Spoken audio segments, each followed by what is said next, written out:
Federal de Psicologia. E eu sou psicólogo, eu não vim aqui falar como pastor. Eu sou psicólogo de formação. E isso aqui é muito importante, deputados. O modelo científico trabalha com a observação.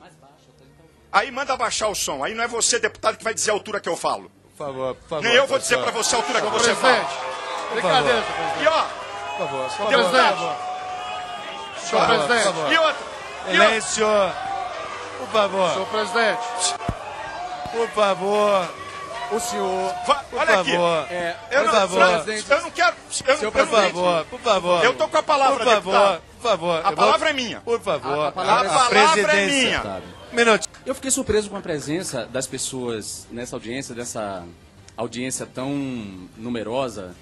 Eu não vejo essa disposição quando se trata, por exemplo, das audiências que tratamos aqui de enfrentamento do trabalho escravo, do trabalho de criança e adolescente. Eu não vejo essa disposição das pessoas quando a gente está tratando da exploração sexual de crianças e adolescentes, quando tratamos o direito das pessoas com deficiências. Curioso que essas pessoas lotem essa audiência para tratar desse tema, né? Primeiro, já é um cristianismo bem seletivo, que se fica bastante solidário para umas questões e para outras não. Eu acho isso bastante interessante.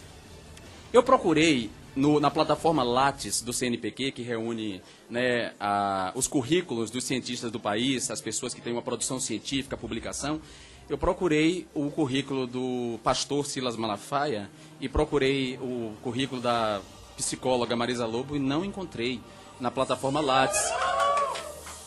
Gente, por favor. E aí eu me pergunto sobre os critérios de seleção das pessoas que vêm falar de um tema relevante para a comunidade científica da psicologia, né? Fico me perguntando qual é o propósito de convidar, ainda que psicólogo, um pastor, que não tem produção científica. Mas não retiro o meu questionamento, porque se está em jogo aqui derrubar uma resolução do Conselho Federal de Psicologia, que é uma entidade que reúne diversos órgãos num fórum de discussão científica, eu acho que esse critério minimamente deveria ser observado. Mas ele foi observado, o presidente do Conselho está aqui. Ok, eu falei das outras duas PDC. Aliás, mas é importante lembrar que esse PDC é proposto por um deputado que é delegado da Polícia Federal e pastor evangélico. E eu me pergunto, que interesse pode ter um delegado da Polícia Federal e pastor evangélico, na Polícia Civil, um delegado da Polícia Civil, delegado da Polícia Civil, delegado da Polícia Militar, enfim, um delegado.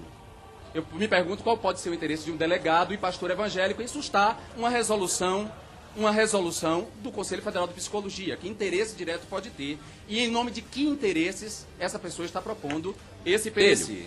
Além disso, esse PDC fere o princípio da laicidade do Estado. Ainda que se diga, nós vivemos num Estado que é laico, mas não é ateu. Não estou discutindo se o Estado é laico ou é ateu. O princípio da laicidade diz que o Estado não tem paixão religiosa. E visto que o autor desse PDC é pastor evangélico e responde aos interesses da sua igreja, assim como a dois membros dessa mesa, por favor, eu estou falando, visto que essas pessoas respondem a esses interesses, portanto, o Estado não pode se dirigir por paixão religiosa e aprovar esse PDC. Me espanta, por exemplo, a compreensão rasteira, mas é rasteira mesmo, das noções de identidade de gênero e orientação sexual expostas aqui. Eu fiquei envergonhado de pessoas com essa pobreza intelectual e de informação prestar serviços psicológicos a pessoas com sofrimento psíquico. E aqui tem que ficar claro que em nenhum momento a resolução do Conselho proíbe a pessoa com sofrimento psíquico de procurar um terapeuta. A resolução não proíbe. O que a resolução proíbe é que nenhum profissional da psicologia pode reorientar sexualmente o paciente. Se o paciente sofre de algo chamado, na psicologia, de egodistonia, uma dissintonia do ego com o desejo, o fim do sofrimento tem que vir pela egosintonia, em colocar o ego em sintonia com o desejo, e não reforçar a egodistonia por meio de terapias e proselitismos religiosos de todo tipo. Esse é um ponto. É preciso que a gente se pergunte... fundamental, já vou concluir. É preciso que a gente se pergunte a razão desse sofrimento psíquico. Por que os homossexuais experimentam, numa cultura heteronormativa, construída há 3.000 anos, por que eles experimentam um sentimento negativo em relação a si mesmo? É preciso se perguntar isso.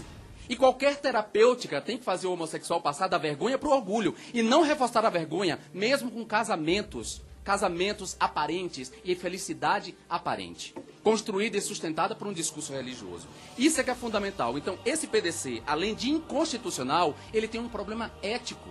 Ele tem um problema ético, ele fere a laicidade. Por fim, já para concluir, eu quero deixar claro que não adianta proselitismos, não adianta teatro e voz alta, não adianta as estatísticas falsas, o falso cientificismo, os PhDs de Aracre apresentado aqui.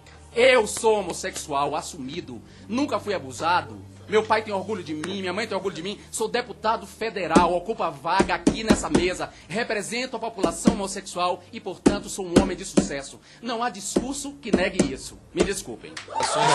É uma pena que a Jandira Fegali e Jean Willis não estão aqui. Jean Willis falou de trabalho científico, favor, ele aqui deu opinião de terapia, de conceitos terapêuticos de psicólogo. Eu quero saber qual é a formação dele para ele vir aqui falar. É uma piada, uma brincadeira, mas vamos lá.